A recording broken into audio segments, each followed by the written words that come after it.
What is going on, guys? Welcome to Double Tap. This is a podcast dedicated to the FGC. On today's episode, which is 365, I'm pretty sure I remember that correctly. Yes, 365. We've got Mena dominating Red Bull Kumite. Fatal Fury makes a return, and we are battling Burnout. I am, of course, Crash, and I'm with me. I've got my co-host, my usual suspects with me. We've got Static Gorilla in the building, of course. Hello. Got Meza. Yo.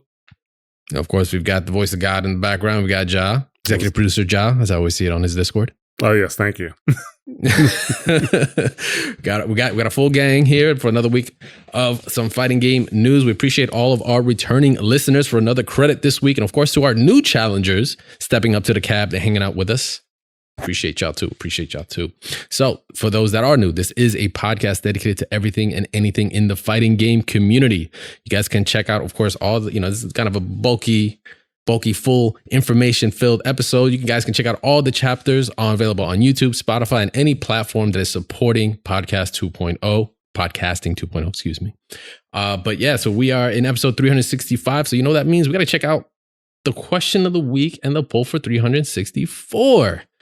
So we got some things to get into. We've got, of course, let's go with the poll, right? So last week we were covering a couple of things, not to forget the return of MultiVersus, right? A game that kind of went down or went offline last year, now is making its triumphant return with improvements, new engines, and new content as well. So it had us thinking, are you guys looking forward to MultiVersus? Are you looking to kind of get back into it? Did you enjoy the game, or did you miss out and now you're trying to maybe check it out after, kind of seeing its, I don't want to say demise or anything. It's just its overhaul. So we took on to all our, different platforms to check out what you guys came in at. And right now we have a really close race, much closer than I thought, with a 53% for yes. People are throwing their hat in the ring, with a 47% was saying no, if you could do quick math.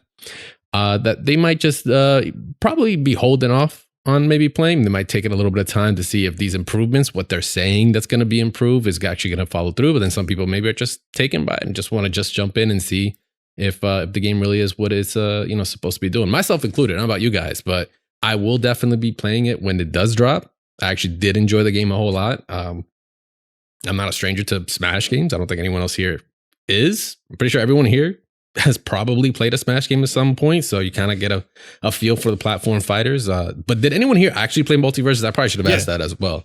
Me and Gabe both. Yeah, I remember. We all played, because I think you played Wonder Woman. I played like if I think I remember correctly. I did use Wonder Woman like 2 times. Okay, it was Gabe that played Wonder Woman. Yeah, I used Arya. Would you? Arya, there you go. Yeah. That's right. Forgot Game of Thrones had a character in there. And Ja, you never had a chance to play it, right? Or you didn't pick it up at all? I downloaded it. Good enough for me. He's like, I gave him a download. It's all good. The experience. Click. I wanted to play it. I wanted to, but there's a lot of games that I want to play. And whether I actually have time to play them is a different story. If you want me to play more games, why don't you come help me with some of the administrative stuff on the website, and then we can talk. We'll talk. Okay? We'll talk. So hit him with the corporate talk. We'll talk offline about this. We'll take it off the meeting. We'll take offline, and we'll talk. We'll chat then about that. But yeah, so we got a good percentage of people that are going to be jumping in. So I'm looking forward to seeing when it does return, how many of those people are going to be coming back and seeing how the numbers are going to look. So with that, we've got, of course, our question of the week as well. This one was a little more interesting, only due to obviously the events that happened last week with Toriyama's passing and all. So we wanted to ask you guys, like, with what's your take on Dragon Ball FighterZ actually making it back on main stage for Evo? This was more, like I said, in line of maybe as a potential homage or, kind of a dedication to Toriyama, because, Dragon Ball is a huge IP. It continues to influence people today. It's extreme. It's definitely older than, I want to say, like 3/4 of the cast here. I'm not going to say who's the fourth one out, but I want to say this probably older than 75% of us in here. So we asked you guys, what's your take on it? We got some awesome answers from you guys. Actually, I want to start off with just the simplest one that came actually from YouTube. Do we actually have the usernames for the YouTube comment anywhere? Because I actually did not get a screenshot of that. I just remember the answer. I just saw the video, sorry. And it was something like Brent. It's Jim George Baker. That's Thank you, Jim George Baker. Yeah, I was like, it's a Brent? 3-syllable name, something like Brent? that. Hey, it was Gabe? close. It was close. No, not anywhere Close. near close, Brent. Sorry, Jim George Baker. Yeah. I'm sorry, JJ.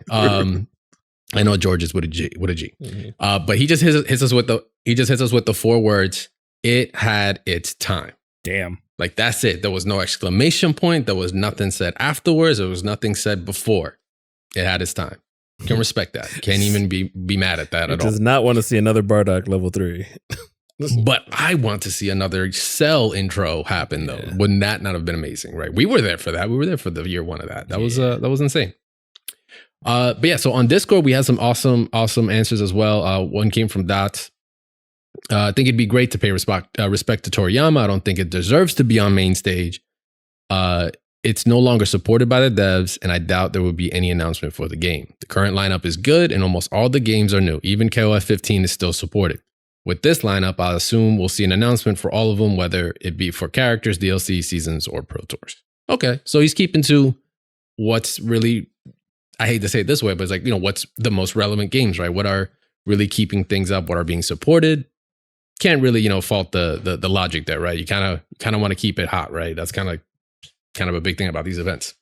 Unnecessary pepperonis, which took me a second. I just kind of like, I processed the name. I don't think there's any such thing. You could always have more pepperoni. No, that. Sorry, you know what it's referring to, right? I know what it's referring I'm to. just saying. Maybe give it a highlight reel treatment and hype moments from the past, and have it end with a thanks to Toriyama from past champions. How many years was Fighters a main game? I only remember Goichi versus Sonic Fox. A lot of people remember that. But actually, that's a really good take to actually make it more of a memorial, almost like a memorial service kind of deal, but highlighting and having previous champions involved and winners involved and community members involved. That clearly this IP has changed, lives, in competing and doing that. People that we did not know now are kind of household names and have gone on to be more in the fighting game scene, which is really cool. That's actually a really good option. And then we have our last one. Oh, I've got streamer mode on, so I actually can't see that last one right now. Hold on. I'll be able to pull it up real quick. And it is from, I still have streamer mode on. I cannot see the person's name. You have to click on it. It was a new. I did. Oh. It still shows it. All right. Well, he has the Conan profile. You know who you are because you're having a whole conversation with Gabe about that. He's holding up the Street Fighter. Yeah. I just say have a cool exhibition and keep it as a side tournament. Get it like a 5v5 team tournament or something. Get it like heroes versus villains showdown. One side can only use the good guys. The other side can only play the villains. Make it a little more lore relevant. They can get it on the main stage, but not take away from the games that have already been announced. Get a little bit of both. I'm down for that too. These are incredible suggestions. These actually would make great content ideas, but Maybe we also just do kind it. of still pay respect. Honestly, yeah, I think the community should do something like that. I don't see why someone like someone, like Evo couldn't do it, or someone that has a big part of the scene like Bum could do something like that, a memorial service like tournament where they do something like an exhibition. A lot of the players go out there. It's not, they're not strangers to his events out there. So that wouldn't be a bad way to just give it its proper flowers without taking away from anybody else. Yeah, I think an exhibition is the best bet. Also, thanks, Sodium Rising. Hey, Sodium Rising. There we go. Yeah. Thank you very much for that. All right, cool. But yeah, that was our question for the week. Last week we'll have a poll and another question for you guys this week. We do appreciate everyone that had that input. Remember, you guys can get involved in this, whether it's on, whatever platform we're posting it on, which is everywhere. Twitter, YouTube. I only had those two on the top of my head. Spotify, of course, and our Discord. Make sure to join us. doubletap.gg/Discord. That is the new link. You can go there, check it out, get engaged in community posts. Come say what's up. Come say hi to the awesome community that we have out here. And also check us out on Twitter at DoubleTapFGC as well. And speaking about getting engaged in our Discord, guess we can't talk enough about this guy, but Sodium Rising also actually posted up a really awesome community question in our Discord. If you can form a band using only fighting game characters, whatever genre you want, so you're not limited to Street Fighter, Mortal Kombat, whatever, who would you pick for which instrument and why? Dots was the first one to actually head up with an answer. So let's just go right through real quick. So kind of cheap because I'm taking an already established band from King of Fighters, CYS. That's Chris, Yashiro, and Shermie. but I'm going to add a few elements. Chris on vocals with Dolores, Shermie on keyboard, Yashura on guitar, and Iori on the horn, and Kyo on the drums. I want the sound to be a mashup of the internet and phony people, ranging from melodic, alternate hip-hop, jazz, and funk. This dude's a composer. I'm kind of confirmed. I think it's confirmed right now. That might actually just be a composer. This brother might be an actual musician because that is way more genres than I thought of when it came to my answer. My answer's gonna seem hella plain compared to that, but that's a good answer. Funny enough, we didn't get one from Sodium though. Posted up the question and didn't actually post one himself, so I have to look back on that one. That's because he wanted you to answer the question. Yeah, but I still want to hear from them too. But yeah, all right. So I'll give mine first. It's pretty simple. It's very easy. I am a very straightforward guy. I would go. I went kind of like the Gorilla side, so I went with like four members. I went drums. I went with Bullet from Blaze. Singer. I went with Bikin because I'm sorry. I tried putting her on another instrument, but she's only got one arm. Sue me. Guitar. Narmaya. And then bass, I went with Narmaya from Grand Blue, obviously. And then bass, I went Valentine from Skullgirls. If you can figure out the reason why I picked those four, you're a cultured person. If not, don't sweat it. What do you got? I'm going to leave it out. I thought they were your mains. Not because No. Actually, no, I didn't. I never mained. They all have cleavers, right? Valentine. Right? Yeah. They all use use cleavers. Yeah. To Something like wood, that. sure. Yeah, I think the name of the band was something like Double D or something like that. I was trying to work it out. But yeah, anyway, yeah, go with yours, Gabe. What you got? Disgusting. No. So I've got, just based on sort of like funny things, Ken on lead guitar because of the HD remix main menu theme. I just can't get it out of my head when it's just the first thing I think about when I turn it on. It's like Ken's theme. Anyway, C Viper on vocals because her death scream in Street Fighter 4 is like deafening. So that is pretty good. Yeah. Potemkin. Oh, go ahead. You were saying? I was betting you were gonna go Sindel actually for vocals. I was thinking you were gonna troll a little harder. I forgot about that main because obviously I forgot about Mortal Kombat. Potemkin on bass because of the Guilty Gear XX theme, and then Hwoarang on drums just because of the stage from Tekken Tag 1. It starts off with drums, and that's the first thing I thought of. However, if you want to put keys, sure, we'll put Sindel on keys or on a triangle or something. Okay.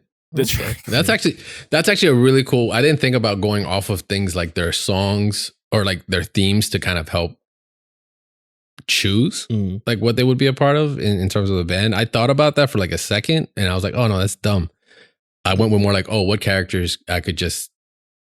Yeah, never mind. I actually can't explain that one. All right, go Meza. Yeah, never mind. I'm not gonna go that route. Right. Go Meza. What do you got? I'll kind of give you my theme first. My theme is a little bit of heavy metal meets some jazz because like to me, I love the mixture of jazz and just I used to listen to heavy metal a lot. So obviously you have the drummer's role from MVC2 specifically. All right, like literal role. Yeah, like Mega Man. No, she's gonna roll the hell out of the drums. She's got it. She uses the, she has all the moves for it. My singer's gonna be Merkava from Blaze Blue. You gotta have the screamo. Death metal has that. For on the guitar, doesn't matter. It's just regular acoustic guitar. You have Kenshiro because the You Are Shocked song. It's fire. Like you got to bring that in there. I respect it. On bass is Akira from Rival Schools, just because she looks like she would probably play the bass. Akira with or without helmet? It has to be with helmet. Has to be with, right? All right, good. Because that was the right answer. Like once it's at the end of the show, she has to take it off, breathe, and then put it back on. We don't see that though. Okay. And of course, on saxophone, because I specifically wanted saxophone for the little smooth jazz part. I put Kiyosuke from Rival Schools because he kind of has that vibe to him. He's just a chill dude. Got the suit on at school. Nobody else is wearing what he wearing. He fly. Yeah, he'd be in the back. And his collar, his collar for some reason is like an extra foot longer, right? It's just like extra hella pop. That's for when he pulls the saxophone, all the air comes out. It's flowing. All right. I can respect that. And plus, can we just put out there like Rival Schools had like insanely good music, it did. As well. Yeah, Rival Schools has a really good soundtrack. I feel like it's very undervalued there. Like I don't think enough people like realize. But then again, I don't know how many people know about Rival Schools like that outside of some of the hardcore. Project Justice. Ready? Well, let me see. Ja, do you know what Rival Schools is? Yes. I played.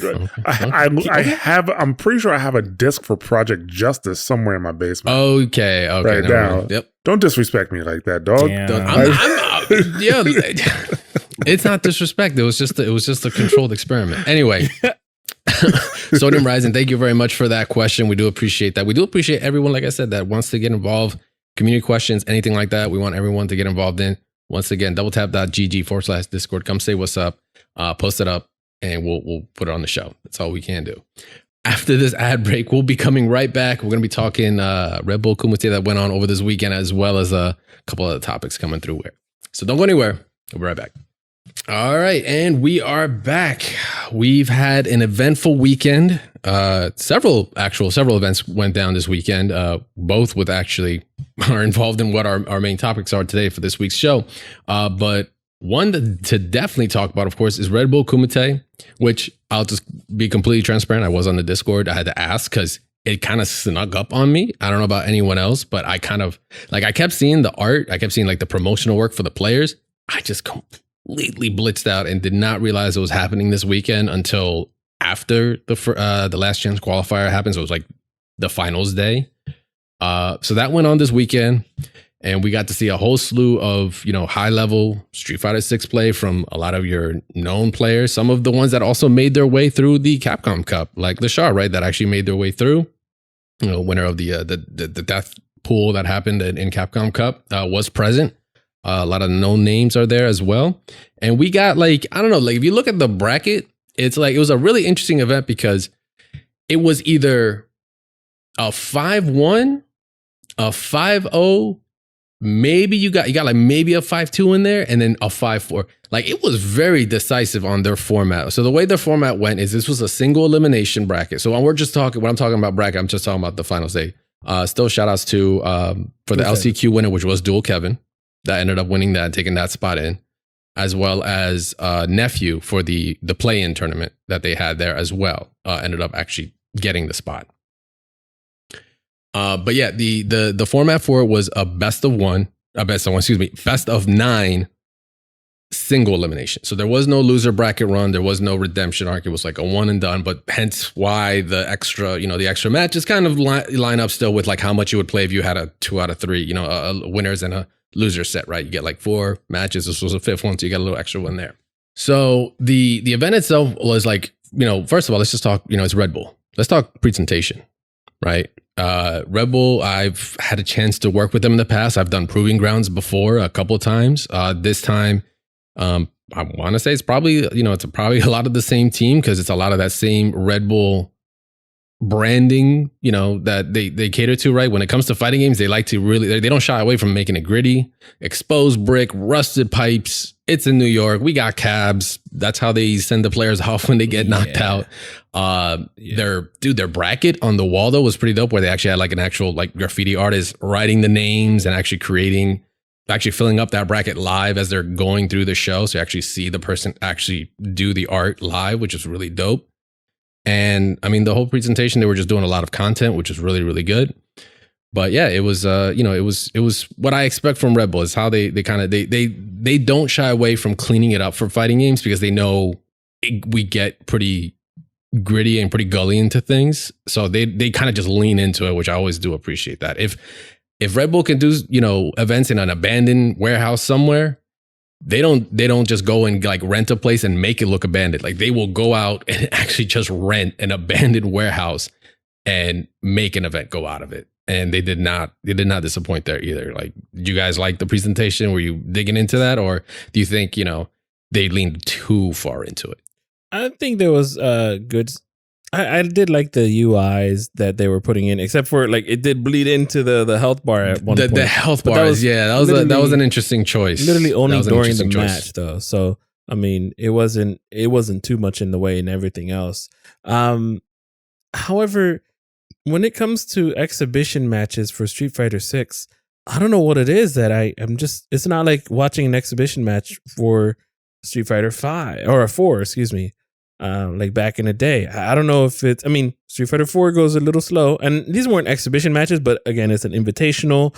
It can sort of range of an exhibition, but for it to be first to 5, it sort of reminds you of like those Topanga series tournaments where it was like first to tens, and it was one loss, you're out.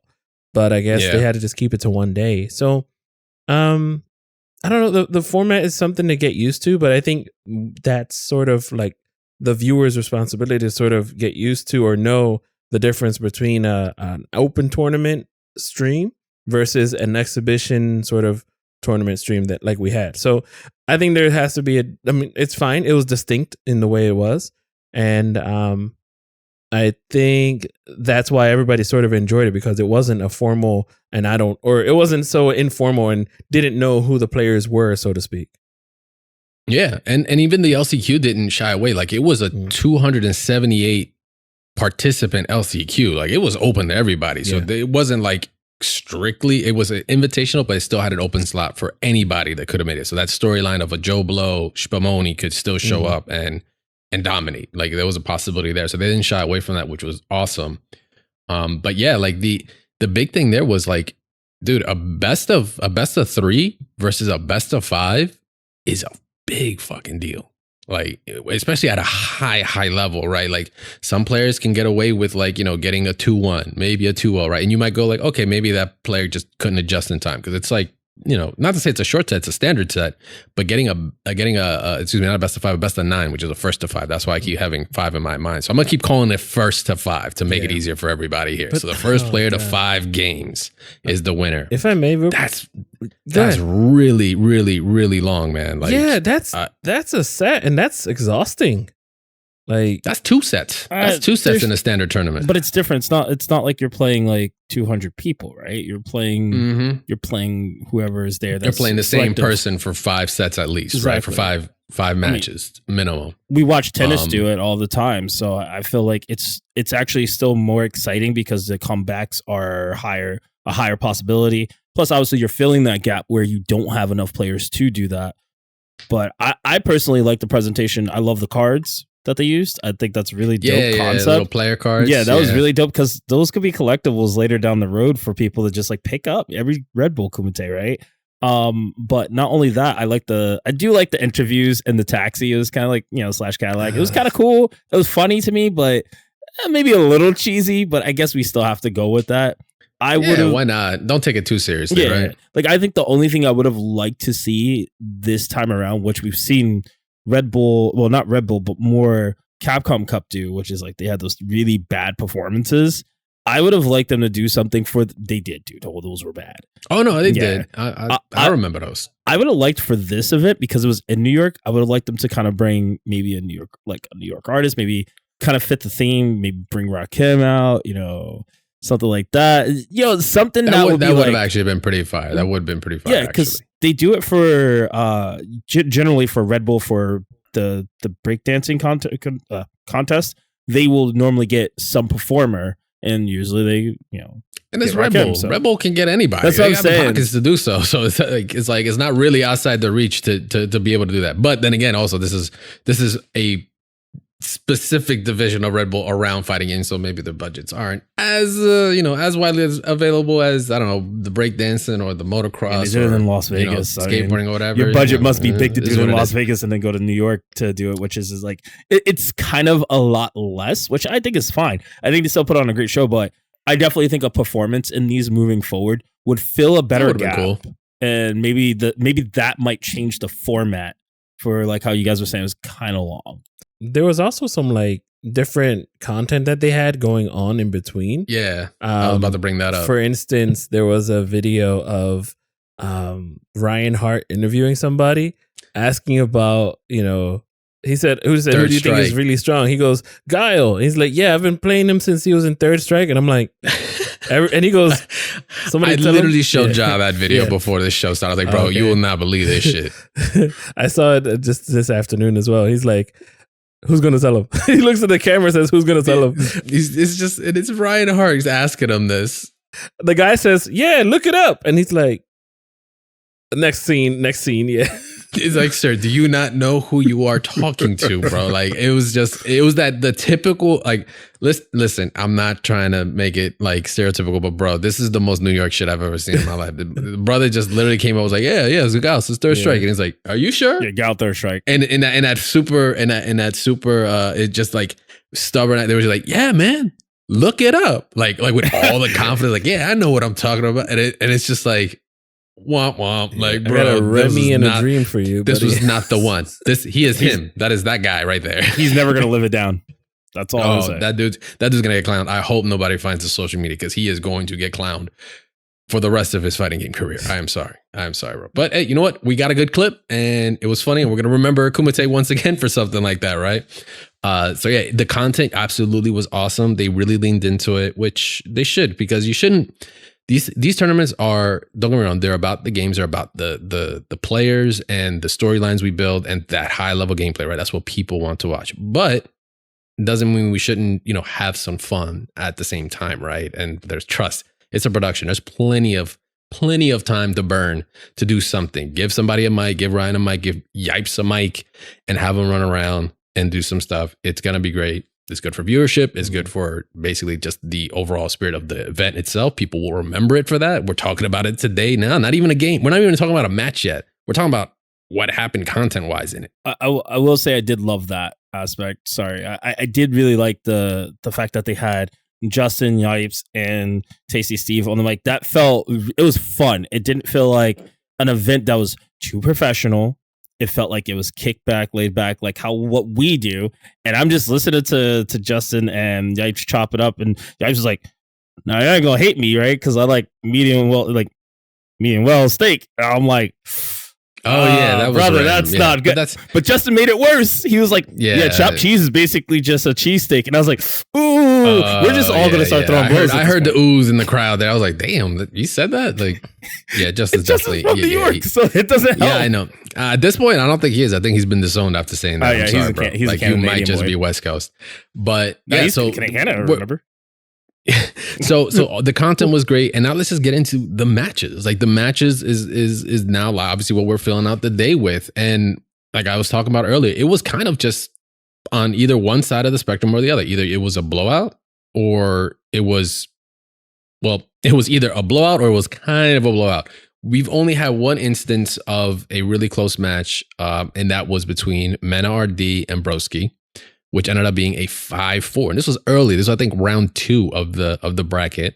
And it was a 5-4, and Broski coming with Aki and Mena playing with Luke the entire way. So this was actually this was one of those situations of a really great opportunity, a really great story that we're still going to talk about it now, because it was the only person in that tournament that made Mena sweat.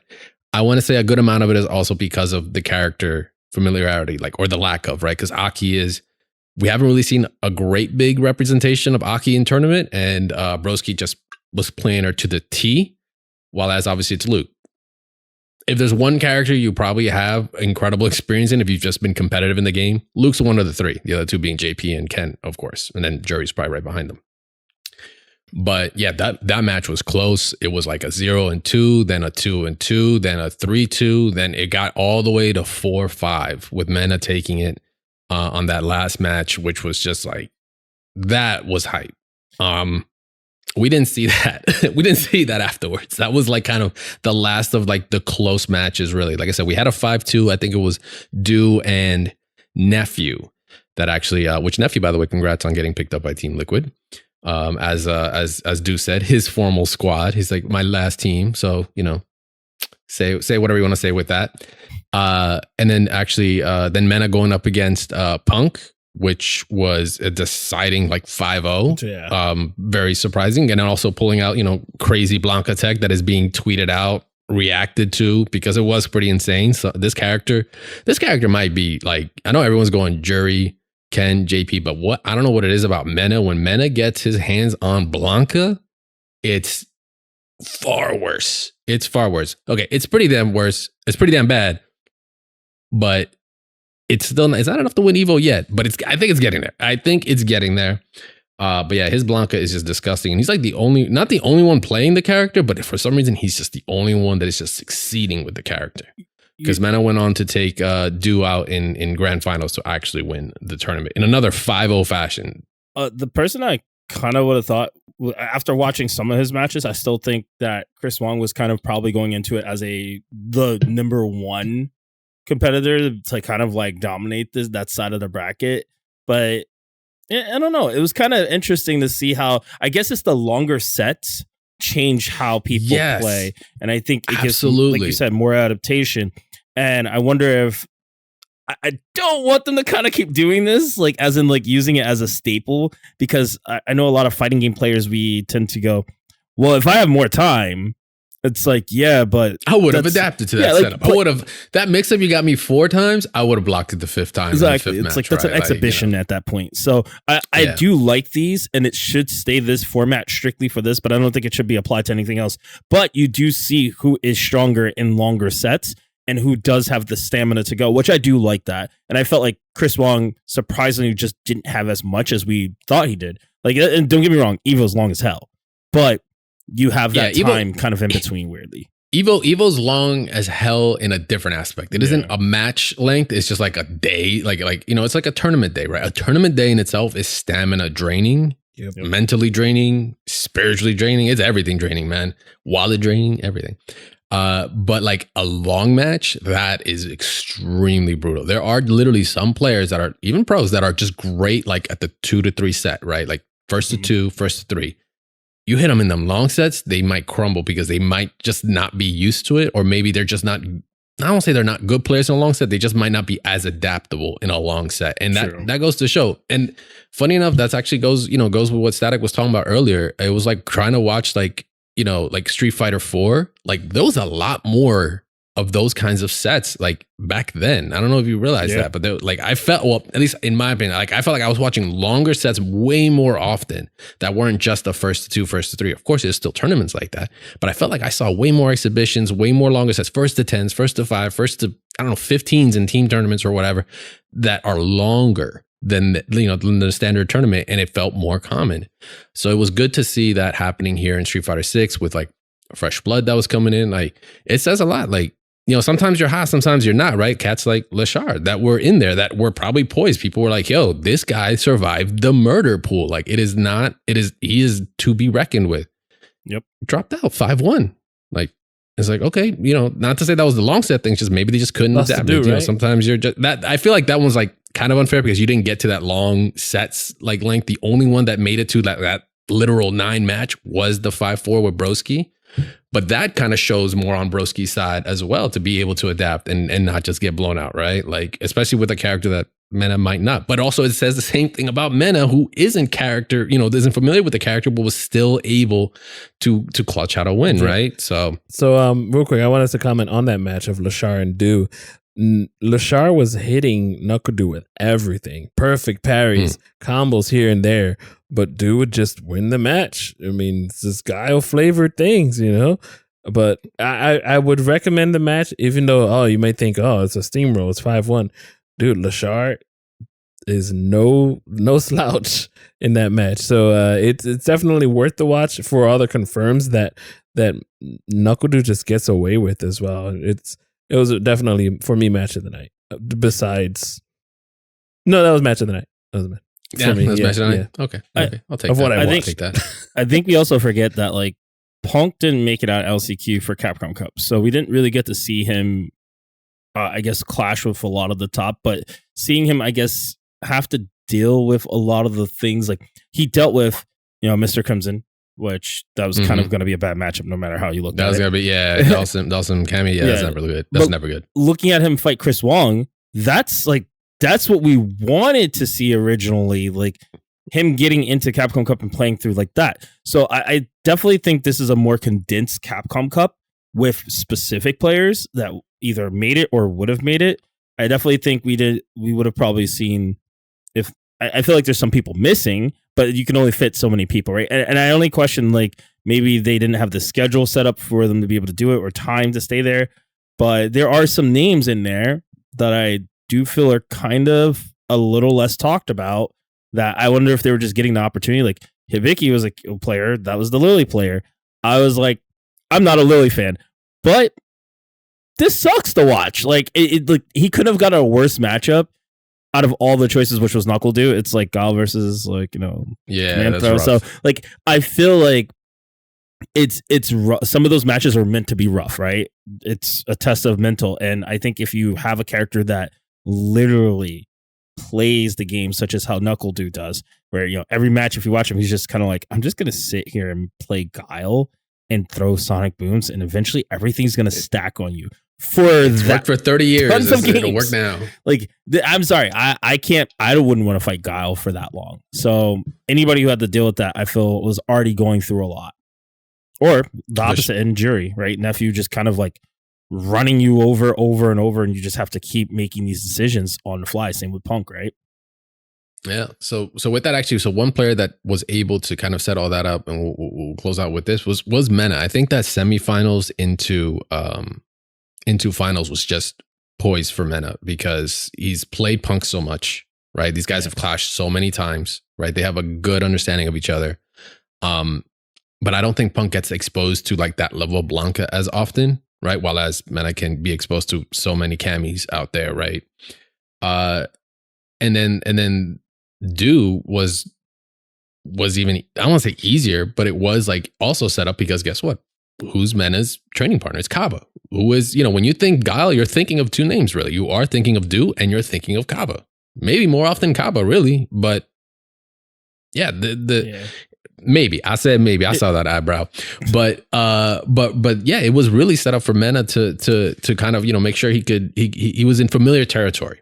So I'm not really surprised either at the 5-0 because he was uncomfortable. He was in a very comfortable area. When you didn't see him in a comfortable area, you got that 5-4. I think Gotcha-kun was the only one that could have really put a dent in his run, just because like it's Gotcha-kun and it's Rashid, so it's like it's the best Rashid in the world right now. Like, what do you say? What do you do? Like, the only other person you could play against is JB or Dual Kevin, right? And I'm not saying they're a lower link, but I'm saying like Gotcha-kun is super consistent. So, sorry, me and Meza had an argument the other day about Dual Kevin and his Rashid, or was it his Luke, Luke? Bro, he should just play Luke. Get carried by I daddy. think he did play Luke to That's qualify. The only I thing think he should be playing. Rashid ain't it. Okay. I mean, but he almost Rashid beat Chris Wong, so I'll give him that. It was 4-4, and then he got mauled at the end. So, and you know, look, you got to deal with those big ass buttons still from Luke. It's not like he really got nerfed. Got nerfed, but he really didn't. Yeah. So, you know, with that, with Mena taking Kumite, I mean, there's really, you know, just to close things out, like there's really only one event I'm thinking of that this guy needs to put the notch on the belt in, and that's Evo. Like, time and time again, he's just saying, he's like, hey, listen, I am the best. I'm going to try. I am supported. I'm going to win. And he has been showing out, man. He's been consistent in terms of winning, or at least placing very, very high. He is always a contender. I mean, not to slouch on anyone else here, but Mena does have like the multiple Capcom Cups, right? Like he only just barely missed the 3-peat, right? Like he was almost there for Evo. He is like at the cusp of it. I think that's the only thing that's left, but we'll see, you know, if this year's Evo is it for him. Once he does get that, honestly, once he gets that, I think in terms of the current of the Street Fighter history right now, like he will be one of the most dominant, if not the most dominant player to actually be in the game right now. Yeah. So props to him. Props to him. I think if this was the start of Chris Wong's journey, at least, because this is the first time we're really seeing him dominate, like Capcom Cup. And then moving forward, I think after that, if he would have won this, or if he just wins the next few set of tournaments, that could probably be it'd probably be Mena versus Chris Wong as that'd be the rivalry right there. Yeah, I think that's something to set up for and look for as a future rivalry. I would love that. That would be a great story. All right, cool. So with Red Bull Kumite behind us, we can only look forward to, I think, like the first major patch that's going to come out. By the way, this was the first patch that has happened since Ed did release. We did not get any Ed representation in the tournament. I thought somebody might have picked him on a lull just to show him off, but no such luck. We're just going to have to wait for the next major patch and the next major to actually have that included. But in the meantime, though, we're going to be taking a quick break, guys. After this, we're going to be talking about some Fatal Fury because we've had some announcements that happened over the weekend while Kumite was going on. So don't go anywhere. We'll be right back. All right. With Red Bull Kumite has concluded, we actually also had another really big event that happened over the weekend. I feel like, I swear, I'm trying not to be disconnected, but sometimes there's so many events that go down. It just like under the radar, but I've also been kind of swamped lately. So, you know, I feel bad that I missed these announcements live or missed these events sometimes. But hey, the SNK World Championships 2023 did go down. And with that, we actually had some announcements that also were shown off. Biggest one being, of course, the Fatal Fury City of the Wolves. Stupid. There's a the in there. I kept saying City of Wolves for a while, but there is a the in there. City of Wolves gameplay trailer was actually shown off. And this one kind of hits home a little bit with some of our hosts here, more so than others. So Meza and Gabe, break it down for us. What do we get to see? What do we like to see in the trailer, and what's going on with it? It is looking like it is looking like what I've wanted from a Fatal Fury / SNK / KOF game for a long time, which is I'm kind of tired of the 3-teamed KOF thing. Because you have to like main so many characters. I'm like, let me go with one character, please. Says the Marvel guy here. Listen, you're right. Says literally the 3v3 tag playing Marvel guy You're here. right. But I've been playing that game for over 14 years. What, 14? That is 13 also years? true. So that I'm used to. However, in KOF, you can't like switch or assist and all of that. You have to know the character. Like you can't just X Factor and be like, I got a 5-hit combo. My Doom is corny. You know, this game you have to be like my third now max mode and my Eori is corny. Now, granted, Ralph, you don't need any talent to just smash. Okay, so was it Ralph? Was it Ralph? Ralph is the character, right? Ralph. Yeah, Ralph is a character. Yeah. You're out there insulting all the Ralph players and you don't even know 100%. No, trust me. Better choose your words. No, trust me. Very, very correctly, sir. It was one of the first characters that was taught to me. Is just like if you need a point character, just pick Ralph. All right, cool. Just jump CD. Cool, we're in there. Oh, you're talking about in just 15? Yeah, right, that was Ralph. Yeah, that was Ralph. So the boots and the knees were insane. Back to Fatal Fury. My goodness, this feels like an old Garou game. It feels like the old Garou game. I learned, I don't know if anybody knows from our area, Joe, I forget what his tag is. What's Joe's tag, Meza? I don't remember his tag particularly, but I do know J4MTB or MBT. It's something really weird, but it matches up for his like name or something like that. He used to bring Garou to every tournament ever and his own sticks. So you didn't have to worry about the sticks. He just play it and it'd be there. And that's how I learned so early about Garou. And this is the fresh take that it needs. And at that time, people were telling me, Garou's the best game ever. Garou's the best game ever. This already is looking like Garou, the classic way. Yeah, kind of like I'm liking it and I'm not trying to overhype myself. So I don't, I'm just trying to gauge it because I'm hyped and I like these characters. So I'm not trying to overhype myself. What do you think, Meza? I'm gonna hype this up before Meza gets into that. First off, let's go off of that look because you're saying you're liking what I see. I am liking what I'm seeing because I just like the way this game is rendered. Yes. The contrast, the black and white. This looks. I know I said Marvel earlier, not to just be an ongoing theme here, but this looks like a Marvel vs. Capcom like rendered game. Like it looks like the same engine. I mean, much more refined. But the look of it is so stylized. You're getting the half dot tones around when they're doing certain actions, the VFX, just the way the characters are contrasting in the shadows, dude. They just pop. They're big. Like this game is just really popping. And it's very different from how they've rendered like previous games. Like, we had the debacle with 14, right? Where they had to have a graphics update. It looked from PS2 to kind of PS3. And then 15, it looked better. But this looks even, it just blows the other games out of the water. Yeah. So go ahead. Good. No. Finish your sentence. No, I wholeheartedly agree. I mean, I'm just watching the footage that Justin Wong put out earlier today, and it's just like I didn't think they were that far along with the game. I thought they were just going to character trailer us, and that was it. But this is looking quite. It's looking for me. It looks comic book like, but then again, it's still stylized to the old Garou. Because when you look at Garou, you can't really like. It's like everything is sort of pixelated because everything is so animated. I remember yesterday we were talking about like idle animations and like these idle animations or the idle animations in the first game were sort of like that SVC Chaos game where it was all sort of like those pixels were good. However, the game was not. But this is sort of looking as in like KOF. Hold on. I'm sorry. I'm trying to figure out where I'm going. Does it feel like a classic game, classic game kind of render, but just way more modernized? Right. Is that what you're kind of going with? Yeah, because that's what I'm getting. Exactly. Because my brother back in like KOF, I think it was 12 or 13, he was like, "Oh my gosh, you can see like every single frame of what they're doing."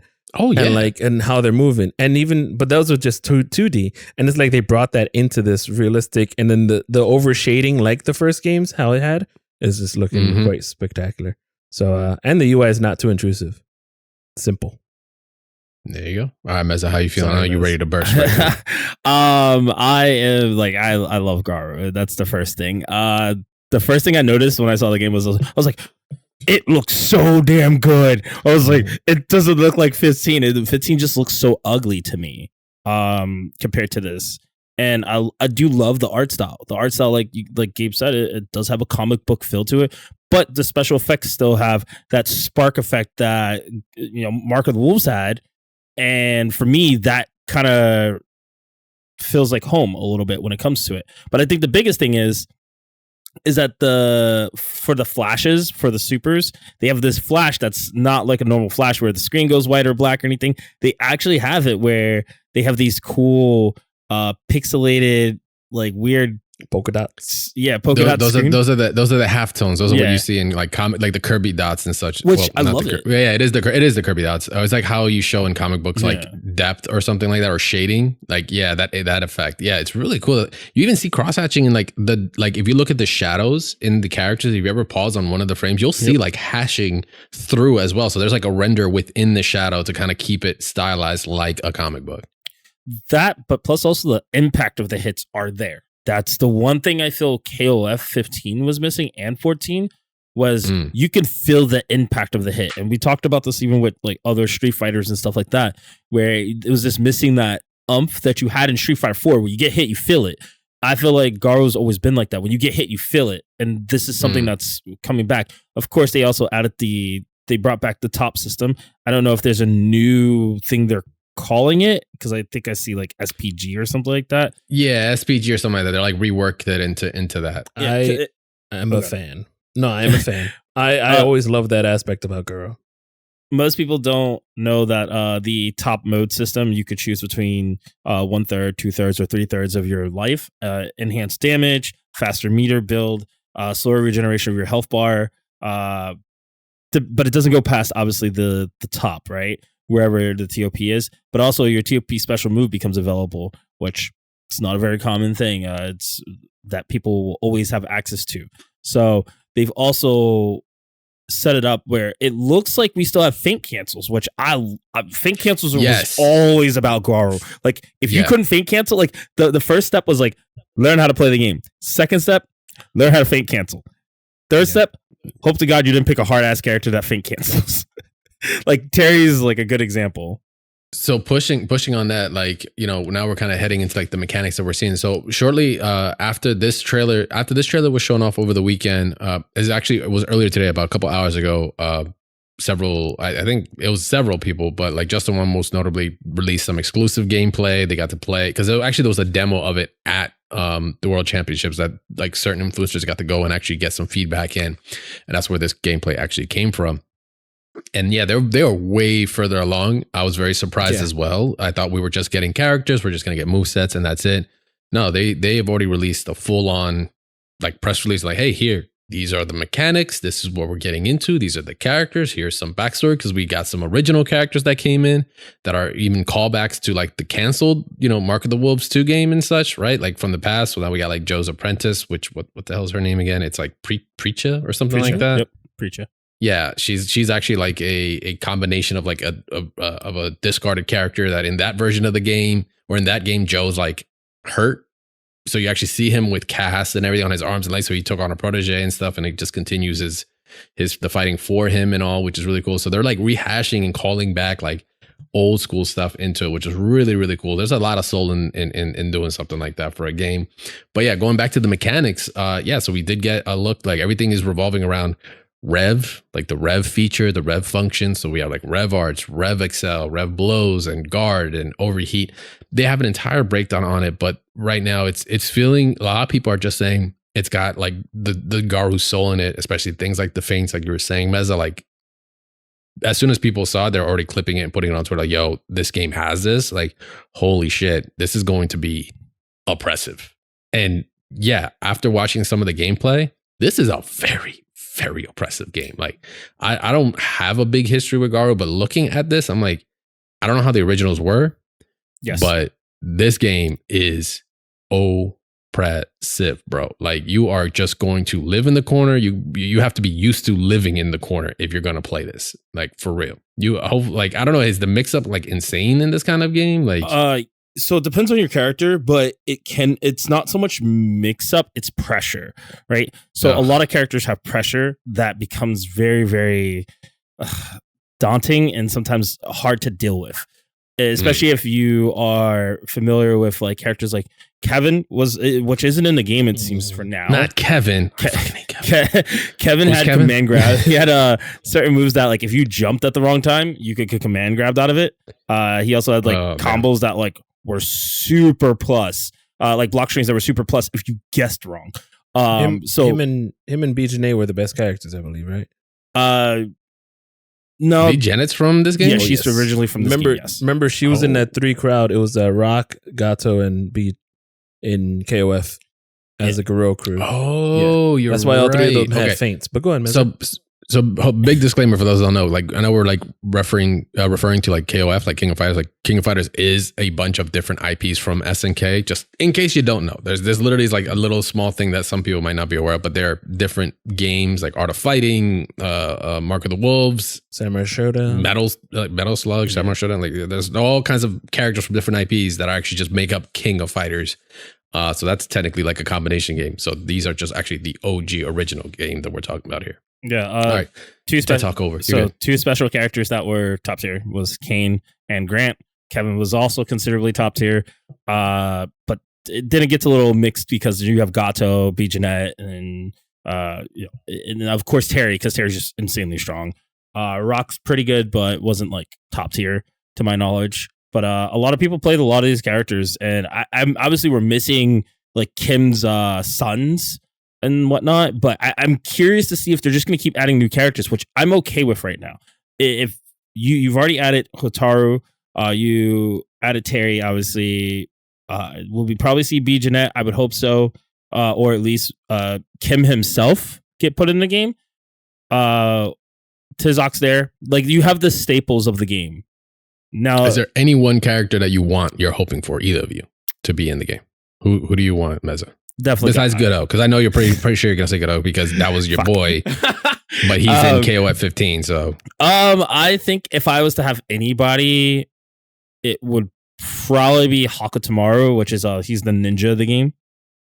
So lots of teleports, lots of kunais, really cool, simple move set, but could really be kind of fun in this game to sit based off of the system itself. What about you, Static? Not necessarily. It's just I forget that it's a Fatal Fury game as well. Yeah. So yeah, I want to say Billy Kane, but he was bad in KOF 15, so that kind of also scares me. So I don't want to curse the guy, but I would like more Fatal Fury characters. You know, Kim, as you stated, but Kim was also DLC in the last game, so I don't know how much of the DLC they really want in this game. Even though it's a Mark of the Wolves and Rock is here, and Gato is definitely a contender to be in this game. Gato's there's no way. In, no doubt. Even BJNA is almost a shoe-in. Like, I think you have to have the basically the roster of Fatal Fury and the roster of Garo to just make everybody happy. I don't know what other route you should go. I mean, of course, your additional whatever original characters. Go ahead. I know what character Static wants in. He wants King. She's already fighting. No. Keep her out. Yeah, that's fair. Oh, okay. Yeah, that's fair. Right. I thought about it too, and I was like, no, not King. I definitely would like to see either Andy Bogart or Geese come back as a potential character, because that would be pretty. Well, this is the one moment where we can say Geese actually can exist, even though technically in Mark of the Wolves he died. Technically, yeah, right. So I think this would be the one time we can maybe change that story and bring it back. Call it a dream game. Call it a day. It's close. That's what it is. It's getting close. It's all copies. Maybe we'll see weird characters like Bob Wilson and stuff like that we haven't gotten to see in a long time. So these are like the most average fucking names I've ever. Are. Yo, who you play? I play Bob Wilson. I was like, bro, that's my fucking neighbor. What? I can say one character we might see I think I play Andy. I played George. Andy was pretty normal. Yeah, I'm a Max main. Wait, there is a Max, isn't there? Well, I'm thinking of Max. I do not. Homeboy Max. With the Iron Man chest. There's a Maximo. That's Maximus. KO, I'm thinking KOS. Maximus. Yeah, I'm just thinking. There's Maximus. a boxer named Michael Max. That's he's literally Bullrock for the game. He This literally just sounds is like they Bullrock. had a dartboard of names and they were just like Andy, Terry. Yeah, let's call those the Bogart brothers. All right, cool. Yeah. Phil. I think. Yeah, I don't know. Should we do a Phil? No, No, All right, no, yeah, Phil. No, let's Phil. I leave think that you'll on like board. Lawrence No Blood if Phil. he gets put into the game. He is. And then they just went, my too sure good. and I. Oh, yeah. Oh, mine's the exception. Mine's the exception. I mean, all right. It depends how far. I will definitely say this. It depends how far they allow for the Fatal Fury story to be connected. To be connected. Yeah. Yeah, because Krauser is a part of that story technically. So I don't know how far they'll allow it. We'll see. But the game's looking good. The mechanics are looking also amazing. Actually, I'm looking forward to more of the breakdowns. Like I said, I am a Garo noob, so I'm definitely going to be jumping in and learning a lot more of it. But from my initial impressions online, people are stoked. If you want, you guys can go over to Event Hub's YouTube and check out their breakdown of the whole game. They actually had 2 hours with it hands-on. They explain everything from the overheat mode to the system, the top, and what they've changed and everything. They had full hands-on. All right, so City of the Wolves is officially, well, it was already announced, but now we actually have some official gameplay. We have some mechanics, and we have some more things to look forward to. But some things we shouldn't also forget to look forward to is some Strive. I love me some Strive. I know you guys love some Strive as well. What I don't like is what we're about to talk about, though. Okay. I like that, ArcSys has been implementing new moves, right? Since season 3, there have been characters that have been getting some new moves, some new tricks. Some old tricks, but they're kind of revitalized to make it work in Strive, right? So we had Eno with her kind of her guard break guitar riff that she has. She's got Pot's I forget what the actual move is called, but let's just call it the Rocket Man. And then who's the third character that ended up with the move? It was Axel, and he basically hung out with Rashid for like a summer. Now he has like a Rashid tornado, right? Sorry. Real quick. These moves have been getting patched in for season 3, and they weren't the only ones. They are going through the list. Characters are going to be getting some new ones, and we finally have a new one to actually address. I actually completely forgot that this was still going on. This has been kind of kept on the DL for a while now. I don't know about you guys, but I kind of just forgot that it was ongoing versus like, oh, it was just like a season 3 once it was, a balance patch thing. No, I forgot. This is something that's ongoing. So on the official Guilty Gear official Twitter page, we actually get a look at Millia. So Mezza's got some input here because this was his main. Or still is. I can't remember. It's been a long time since he played the game. Oh my god. Yes, Millia still is my main. I'm not dropping her. No, for now. Because I played Kai too. So. Oh, that's right. Yeah, because you did also play Kai. All right, so she's got the new move called Artemis that allows Millia to attack while leaping up at an angle behind her. She can evade low-hitting attacks or even pass through to the other side of the opponent. What in the fuck are they thinking? Seriously though, I'll take this over her getting her dagger. I was afraid she was gonna get her knife or little hairpin. Excuse me. No, fuck that.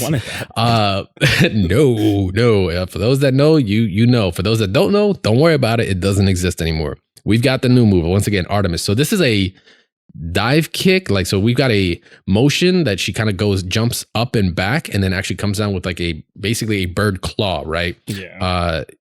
Coming from her hair. Remember the hair is her weapon. So because she has motion on it, she can do some really weird stuff because she already has things like the pass through, like move that she has, right? So add that to her mixed game, her air mobility, and just her speed in general, and it's just a recipe for a lot of pain, right? And it includes a wall bounce too. So there's some utility there for this move, and it's just like already from what they showed, it has some very weird interactions. The fact that Kai's 5S, right? Oh yeah, this is 5S, just whiffed on her. Yeah. Well, she's right in front of you. I am very scared. So that's close 5S. Close 5S. Thank you. I am very, very scared. Yeah. What do you think on this, Meza? Go ahead. Go ahead, Meza. Oh no, go game, because No. That's your character. That's Okay, your okay. character. okay, so I personally like this because I'm already seeing like the idea behind doing some. If it still has that momentum of moving back, and the way Guilty Gear works right now, or Like RC and past RC and momentum. Yeah, like Yeah. I'm thinking like if I RC forward and then I do it, it's gonna make a really ambiguous mix up. Yeah, it's just gonna like slink around in the air. Yeah, I'm not looking forward to trying to block that. I'm not. And now I think it at all. I think it develops a little bit more of a mix-up game for her, just due to the fact that now she has something that I don't know if it's going to have some type of weird invul after, or protection to some degree, because it seems like when she does the jump back, things whiff on it a little bit. I don't know how much we're going to get from that, but we see that grabs obviously get blown up, which grabs are kind of a big part of her game if she can get it going too. So yeah, I love this move. I think this is a tool that she needs, but I still would like the dagger as a secondary. Okay, now let's move on to a realistic take on this, because this guy was extremely fucking biased. Gabe, spit some facts. Bro, as soon as I saw the picture, if you go back like a little bit and you see my face, I didn't even see the picture. I saw the move and I just like cocked back, like, get out of here. All right. So she doesn't need this, in my opinion, because she already has a mix. She already has layers. And if you're getting hit out of the layers, that's your fault. Like, it has to be like Millia is a character that is tight. Like, no weird puns intended, but your strings have to be tight with this character. Okay. Like the rolling through, and then you can do it into, like, you can always already roll through and cancel into other special moves, I believe. But Yeah, for you you can. to go from doing the top spin into going down, and what is it? The teleport? Turbo fall. Yeah, teleport, and then spinning into that and going to the other side. You're doing like Z-shaped stuff, which is like what Secret Garden was doing already in the old games. It's like for that, just Secret Garden was hard to block though.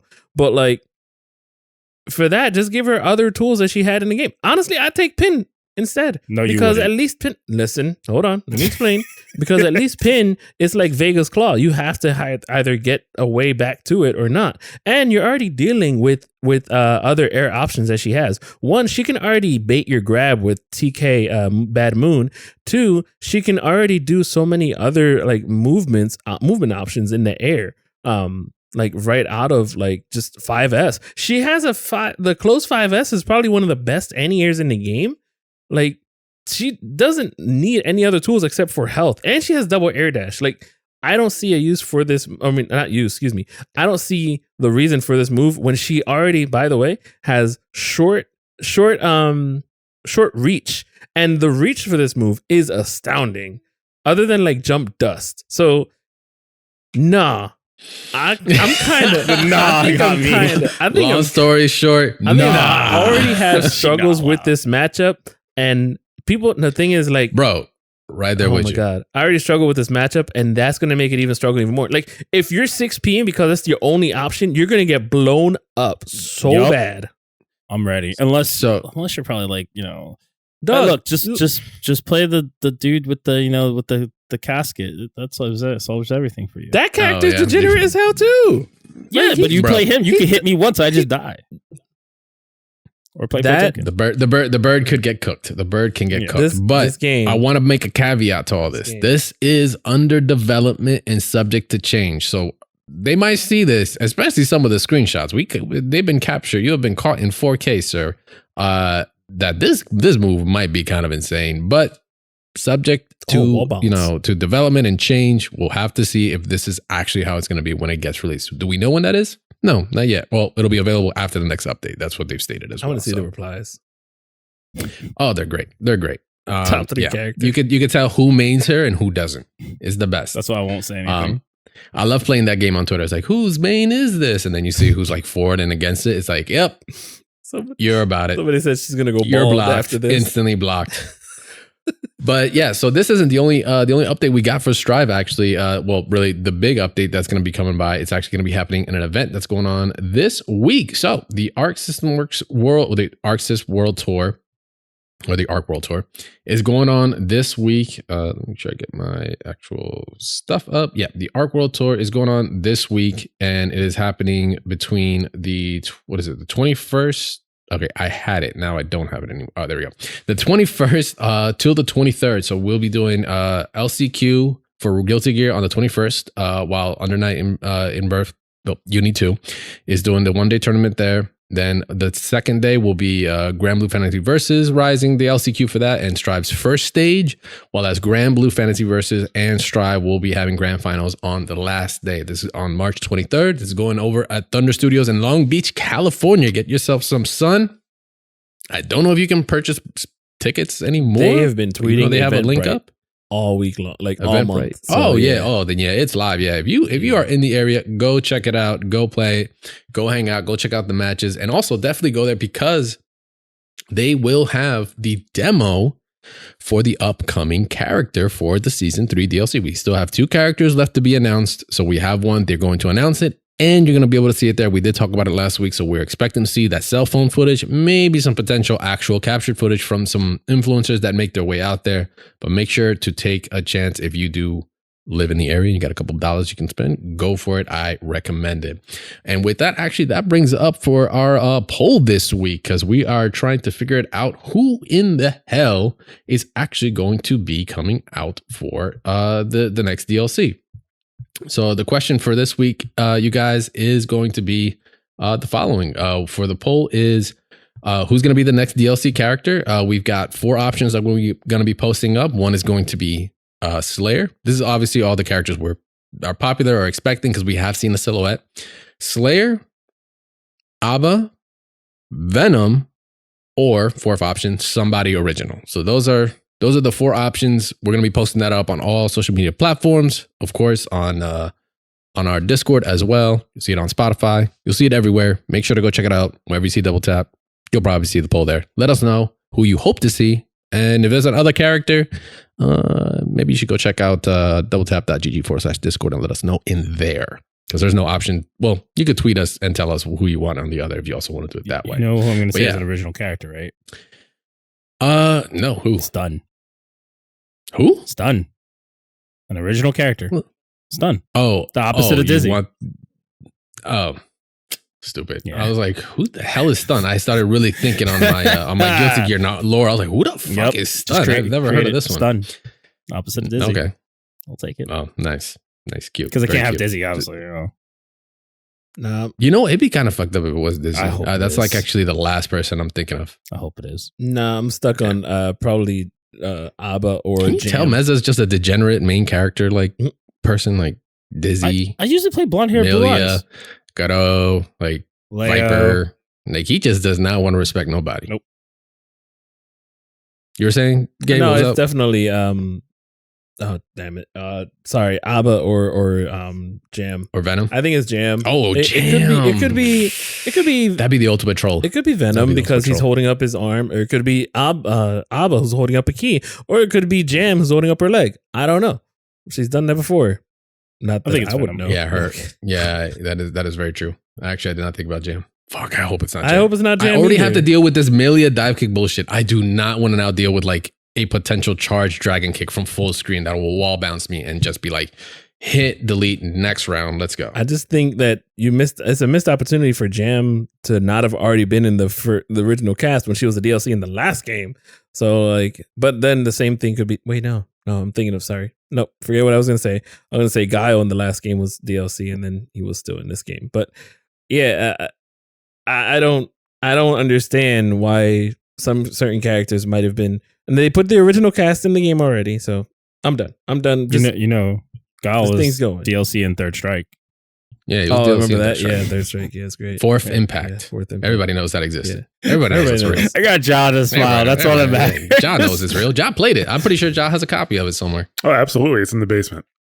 It's in the basement. It's Exactly. like we don't go down It's there. like, I think it's somewhere back here. Yeah. It's over here. I've seen it myself. He's locked me up. Help. All right. So with that, we do have something that we really want to sit down and talk about with you guys on. This is a really cool topic in our Focus Attack. I know it's been a while since I've said Focus Attack, but that's really what we're doing, but we're just not calling it that. But maybe we will. Might revive it. Who knows? Second Impact. Focus attack. Anyway, this is something that came about from just talking to some of our competitive friends. We managed in the first time in years, myself, Meza, and Gabe at once. We've been able to like actually hang out in like an event together in person because our schedules get crazy and we just happen to link up like, yo, let's say what's up. We all like we're playing. It was a good time, right? I think you guys had a good time. I had a good time, right? Yeah. I went 1 and 2 in Tekken, so I had a great time. I went 1 and 2 in Tekken. I did my best. You guys were rocking it in Tekken 8. But yeah, it was a great time and it was cool to go back and compete and play. It's been a little bit. And then we actually got to just link up with some other friends. We were watching Red Bull Kumite, and it was interesting because they brought up the idea of like trying to get back into that competitive grind, like getting back into that competitive mindset. Because like very it's like I think it's more common. It's just I feel like I don't hear about it as much because people do deal with it. I don't want to say I don't hear about it. Because Twitter is full of it. Like you'll hear it from pros, you'll hear it from friends, you'll hear it from people you might not know. Maybe you met once at a tournament that are like, yo, I really love this game, but I'm just like, I'm not feeling it right now. Like I really want to compete, but I'm like, I don't know if it's my character. I don't know if it's me. I don't know if I've hit a barrier. I don't know what I kind of attribute that to is like, the equivalent to competitive burnout. Basically, it's like what that is, at least to me, is when we're playing these games for thousands of hours, like years, thousands of hours. And I was about to say, in Static's case, literally like a middle schooler's age is like how long he's been playing Marvel. Like how old was your nephew when you started playing Marvel? Was your nephew even born? Yes, he was 3. He was born in 08. How old now? He is 15, going on 16 in May. There you go. No, so like even 13 years. Even more perspective. Terminator was born in 2005, and the game came out when he was 6. And now he's like one of the best in the game, top 5, top 3 or something. I don't know. So a lot of dedication, a lot of time, a lot of grinding, a lot of passion, effort, practice. It is mentally draining. It's physically draining, spiritually draining. It will test you. That's really in any competitive sport, right? Like that's universal. It's just, it feels like you kind of feel like it could be more, it's easier to get hit with in burnout here because it's like a video game. So it's like not as like physically demanding as like a traditional sport is. Like, when you're burnt out, you're burnt out, like your body's just not there. You're just like, you're done. You're exhausted. You cannot dig yourself to go any further. Right. But like all too often I see that it's happening. And I feel like I've kind of like fallen into that a bit, which is kind of funny because it kind of blindsided me, but also, life gets in the way, not in the way, but you got to take care of that, right? The life option select is always a 10-0 matchup. That is a gospel in fighting. Like real life should always take precedence anyway. Because fighting games will always be around. I don't care what anybody says. I don't think fighting games will ever just go away. But competitive burnout is just like when you just can't dig enough to just go or feel like playing the game. Like I love Strive. I enjoy Guilty Gear in general. Guilty Gear is just my shit. I'm just having a hard time myself in sitting down and actually practicing it and kind of working on things like fighting the Elfelt matchup. That happened at the lab. Yep. I did not know this character. I really stopped really looking into it and stopped practicing around that time, and this character came out. So I just missed the boat on getting into the tech and learning, and I got bodied by an Elfelt there. And that's I felt like that at that point, I kind of felt like I was like, huh, that's interesting, because last time I was here, I was kind of killing it, but I was also really playing as well. I was really actually practicing. I was, my hours were going up on Steam. Yeah, and I think it was also you hadn't gotten into the new tactics, I believe, like the whole force breaks or the wild assault. Yeah, you all weren't that using stuff, wild assault in this at all. So no. Yeah. I missed the boat on that because I felt like around that time I wasn't digging it as hard. I wasn't going in as much. It's just because I just felt like it was really tough to pick it up and just really dedicate time. And a part of that is also because as much as I love fighting games and I'm competitive in it, I'm also a gamer, man. I like playing other games. That's just that's what I'm I'm for. I'm a student of it, of the craft, of the design, everything. So, sometimes you kind of want to have a break, or sometimes you feel like you need to have a break. At least for me, that's like one of the signs for me where I'm feeling I'm getting a burnout. I don't know about you guys, but I'm sure y'all. I can't even say if no, you guys. I'm pretty sure I've talked to you guys before in the past when you just felt burnt the fuck out, where you just like it's really tough to play the game right now. Let's go. Yeah, I think 2 games for me, like outside of Marvel, because like I played a lot of Poke and I played a lot of Marvel. Sometimes the game just kind of like leaves you, not just because you want to leave it. It's just it's not enough people playing. But I know for me, for BB Tag, I was like, there's kind of like nothing left, and I hit the end of the road. I played Korea as my last I'll see you guys later, and that was just fine, right? Those aren't really necessarily burnouts, but I think my biggest burnout moment and watching other people burn out was when COVID kind of hit. We saw tons of tournaments open up, and we were playing, at least for Power Rangers. I don't know if you guys remember, I was playing Power Rangers a lot. Like there was like a tournament every day of the week. If not every day, there was like twice a day, and everybody was playing in it that was like really into Power Rangers, to the point where we all were like, there's too many goddamn tournaments. Like, yeah, I like life. Like I want to touch grass from time to time, but it's like, if I'm playing 5 to 6 days a week and 2, like per day, a tournament or 2, I'm like, there's no fucking way, man. Even when I was playing Guilty Gear, I was like, I'm kind of getting burnt out playing in tournament after tournament after tournament. Get up, go somewhere, either play online. And it was just like, I really don't have anything else to do. Like I want to play, like I've said it to you guys before, I just want to sit and play like a single player game where I could turn my brain off and not feel competitive about everything.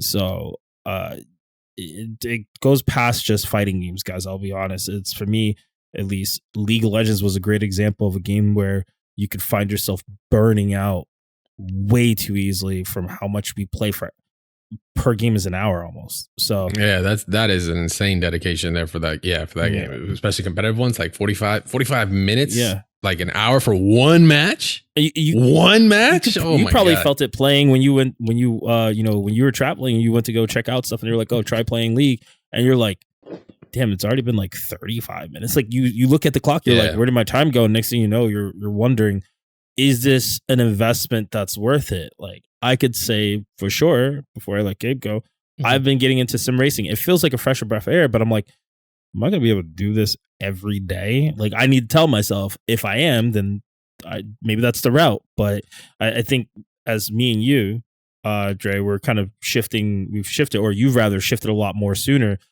into doing more like video production and other things. You kind of still get that enjoyment, but it's not the same. And for me, I'm kind of hitting that wall too, where I'm like, man, I love running an event. It's fun, but it's kind of hard to go back to like playing and grinding like we did like 10 years ago, where it's like, yo, you ready to go to South Jersey? You ready to go to North Jersey? You ready to go to, Midwest, wherever, right? 2013 was that year. Rip Nerd Palace. Yeah. Rip Nerd Palace. So beautiful place. Fun place. Just had to, anyway. It was the dopest spot. However, back to your point, Meza, about like the grind. It's almost like, does the grind equate to the result I'm getting? And NuckleDo recently, obviously he got second at the Red Bull Kumite, but every time he was on, I was paying attention and he was on stream, they would mention how many tournaments he's entered. I can vouch. I see him enter Casa Bunch. I see him enter the Curly Mustache, whatever it is, can opener. And I see him enter Tampa Never Sleeps on Wednesdays. What other tournaments is he entering? I don't know, but they're out there and he's entering them online. But again, he's not burning himself out. He's finding his niche in what he's doing because he's winning them. So it's not like, this is also practice for him. So whereas for me, I'm just playing Street Fighter to just play Street Fighter and go into ranked and try to be competitive, go to a tournament here and there. My issue with how I can get burnt out, and I'm trying to avoid myself burning out in Street Fighter, not just in the game, haha, pun intended, of course, what we were saying. But the issue with me is my local doesn't run it anymore. And they only run it maybe once a month. because the attendance goes down. So for me, and what we are running is Tekken, and Tekken has a lot of people that are there because it's one, new, two, there's other reasons as to why there's a lot of people there, in my opinion, at this time. I'll get into that.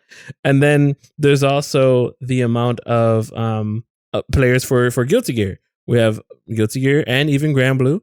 Grand Blue's newer, but also it's bringing in numbers. So with that being said, I think it's the community that you're looking for, because Street Fighter itself, yeah, we have some locals in the city, but then you have just local host who's running them, and you see the regular players. I don't know if it's just Philly's lazy to travel. I don't know, but that could be. I don't know what that issue is. However, what's that? Online exists, unfortunately. Exactly. Yeah, that's way stronger right now than what it's ever been.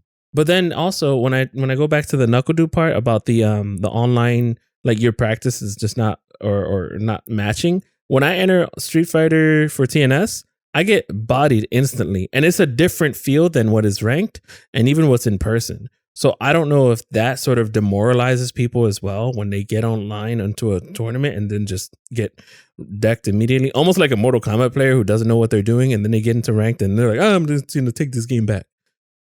Like you hear it every time on the remotes when you hear their voice chats. Go ahead. I think that self-improvement aspect is kind of on another different level of things, where as in like when we generally talk about burnout's like just playing way too much, right? I mean, you see a lot of people, and there are ways to counteract it, which I'm sure we will talk about, but the overall aspect is playing a lot of these tournaments and having the accessibility is where it's hard to not want to enter, right? If you think about it, the lab is accessible every week, Thursday, right? So you're like, okay, I'm gonna go. But back in the day, we had 8 on the break. We had a South Jersey tournament, we had 8 on the break on a Tuesday. Then we had, Friday and we had Monday night fights on Monday for MP. We had 8 on the break on Tuesdays. We had Wednesday night fight, or you have the big 2, whatever the hell was going on in New York on Wednesday, because New York had it on Wednesday as well on one time, and then the West Coast had it on the other time, right? Friday, I had my sessions bi-weekly. You had your session, and then by Friday it was a tournament. Yeah,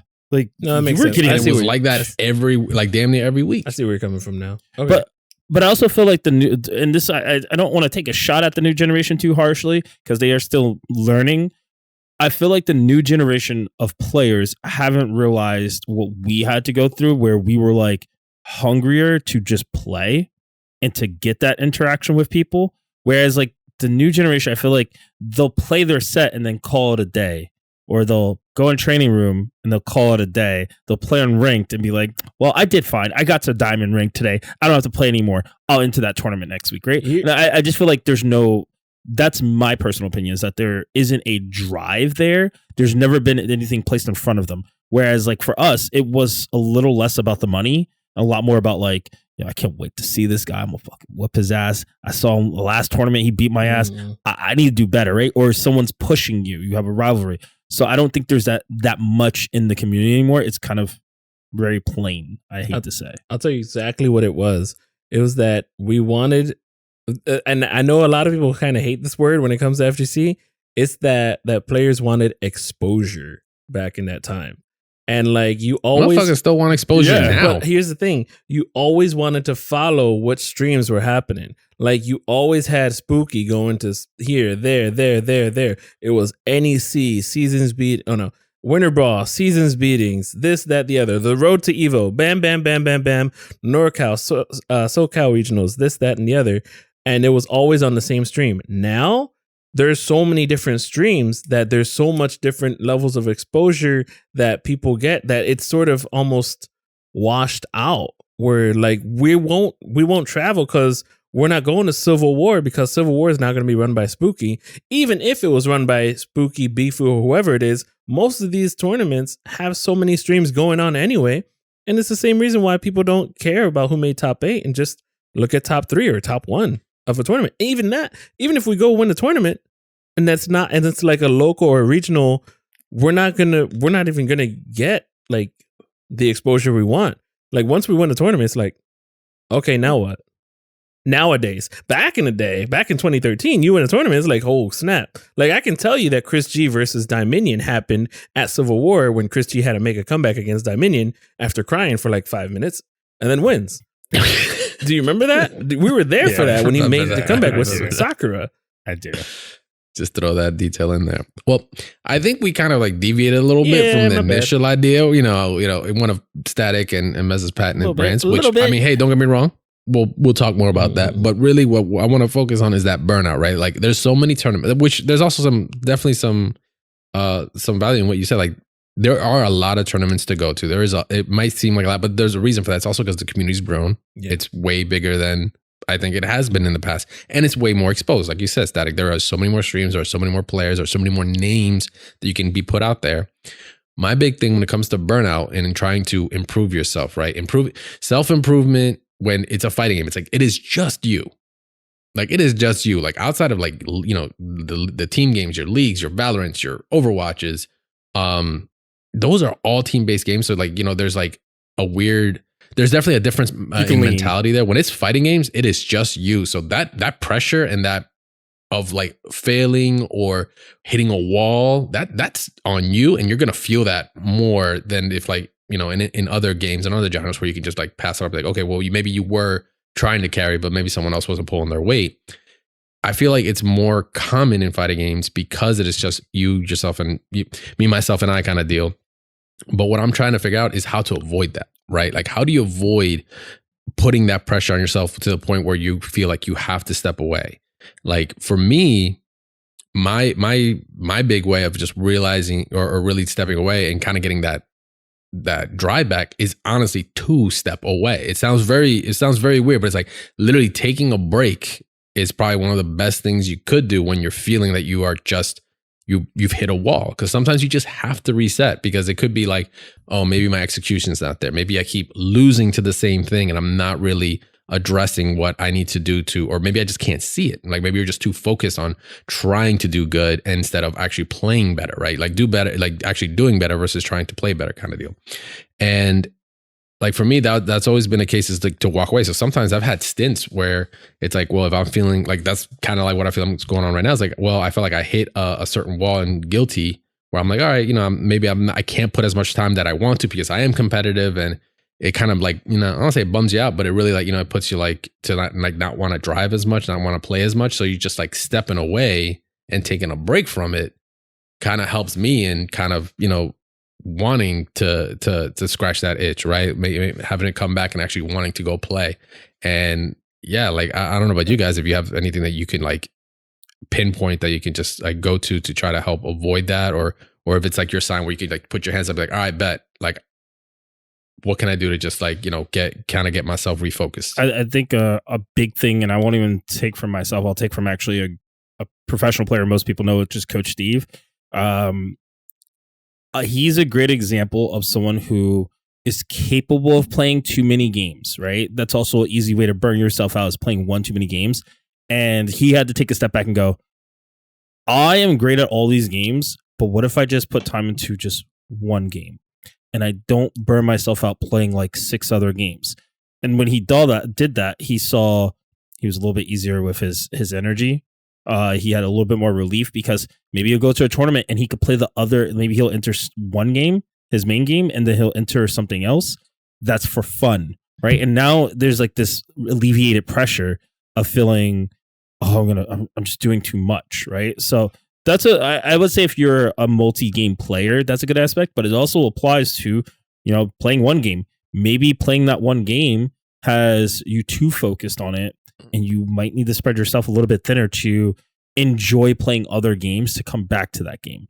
So to kind of get a refresher, a taste of other things to kind of help, like, just feel like you're not. So variety. Yeah, like variety. Sometimes it's both ways. Like if you maybe have too much variety, maybe a refocusing helps, versus like maybe if you feel like you're stagnant and you're just playing the same, and then having that variety helps kind of let you play differently, lets you think differently, and now you can kind of get a bit of a refresher that way, right? Yeah.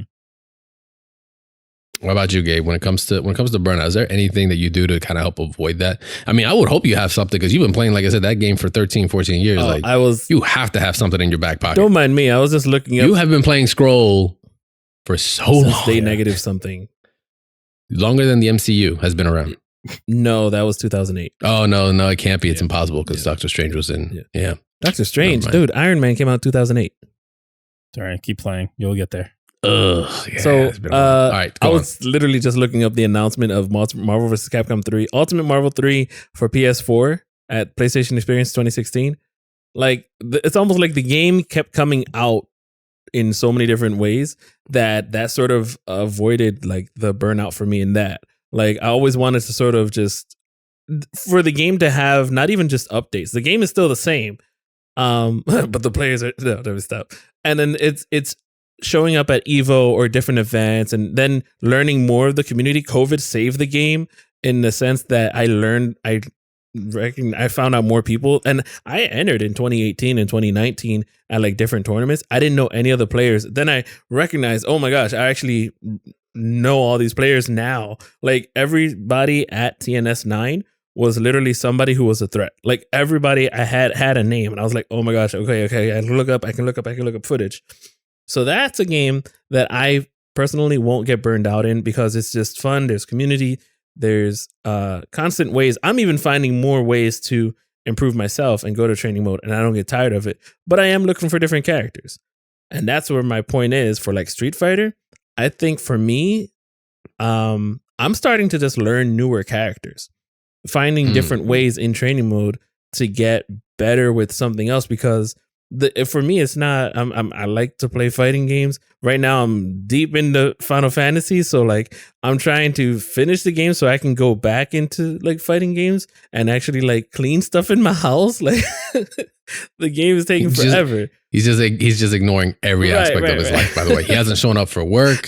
His parents don't know where he is. No, that is his escape. Yeah, he does nothing. He turned everything. He became a Jehovah's Witness. Whoa, pause. So I think learning something new in the game can help with the burnout process because again, you can even look at a new matchup in that way in the game that you like. And I think taking a break does help. I remember I took a break from Street Fighter 4. I remember there was like one time I was just playing Marvel and that was it. Like, and then even like Street Fighter Cross, it was that time when Street Fighter Cross Tekken came out where the games didn't know what they wanted to be. So I didn't want to play 4. I didn't want to play Cross Tekken. It felt like we were being forced into Cross Tekken. And then somebody was like, dude, you're good at Cross Tekken. Why don't you play it anymore? I'm just like, I'm not in there. I just don't want to. And there was that, I remember that lull where I was like, I'm thinking of like getting out of it. And then like Ultra Street Fighter 4 came out, watching more events.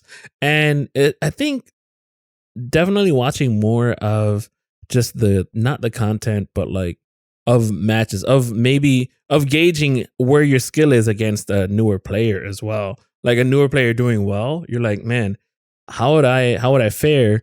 Or what's that new thing that they did? Even seeing new skill that they've done.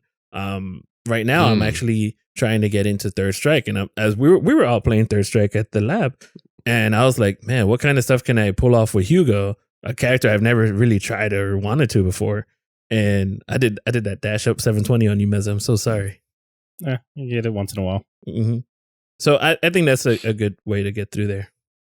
So kind of like a new experience, trying to look for like a new experience, and even an old classic kind of will help revitalize you. Will kind of, because it helps you looking at a different perspective, or now you have like kind of has your gears turning a little bit. Mm-hmm. That kind of helps you kind of question more and be like, oh, what if? Now what can I do here? What can I do with this? How does this matchup now work? So for you, you're saying like looking like tech, kind of spectating on things, looking how characters are being played or how matchups are, and kind of trying to absorb that new knowledge is what kind of keeps it fresh for you. Yeah, to prevent you from burning out. That too, or even I remember one time I went from Street Fighter 4 to Street Fighter 2, and I was playing Street Fighter 2, and I'm like, man, I'm able to meet her all the way over here, and it's important. and then the dude would throw a fireball, and I'll throw a super fireball, and it goes right through it. I'm like, oh, that's super important, but like fundamentally, like the old games are only fundamentals. And when you get to the new game, it's like there's nut stuff, there's stuff you can get through things, and sometimes just got to take a break from it because the snowballing is it can. It might feel like it's too much. Yeah. I can see that. I could also see that. I actually do have a Street Fighter 2, not story, but shout outs to Ben Fong, who like was teaching me Street Fighter 2, and my man literally just sat me down, and all he said was like, yo, if you're ever next to me, like anybody, just mash forward H. I was like, what? It's like, that's grab. It's like, yeah, I know that's grab. It's like, yeah, but it's grabs are broken in this game. So if you're next to someone, just mash it. I don't care. And in tech, that has stuck with me. That little tidbit like got me like so hyped to play, and I got that like I still hold that tech near and dear to my heart because I'm like, he was right, because I definitely was playing Street Fighter 2 and I would mash that shit and it would work. And I was like, that son of a bitch, that drunk son of a bitch was right. But yeah, so burnout, man, like, you know, the breakdown on it is like is evident. I think it hits a lot of people.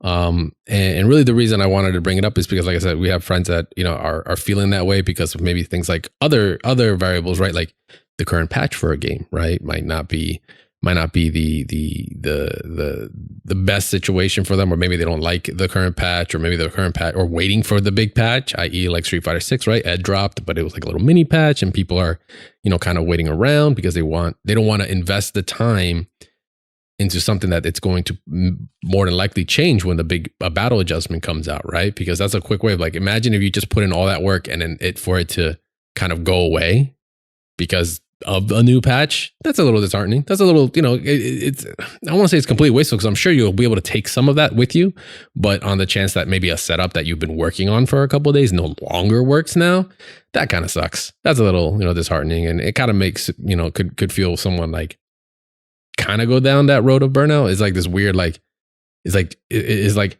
a weird, like gateway drug to like that path where it's like, oh, if this isn't working anymore, it's like, oh, then what was the point? It's like, oh my gosh, should I even be playing this game? It's like, oh, this game didn't get patched right. And then it's like, oh, I don't want to play this game anymore.